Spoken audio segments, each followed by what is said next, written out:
Oh. Ito po yung wing nut.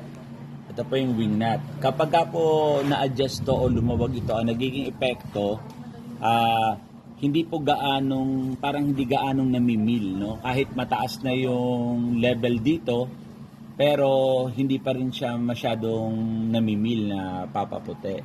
So, ito lang po ang ina-adjust dun. Okay? Ano po ang gagawin?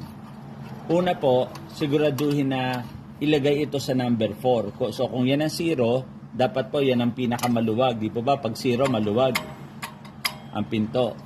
Dapat po pag ito, nilagay natin sa number 4, dapat dito yan. No? Okay.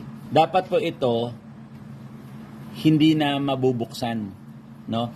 Para po magawa yun, ipipihit lang po ito hanggang dun sa hindi na nabubuksan itong pinto na to.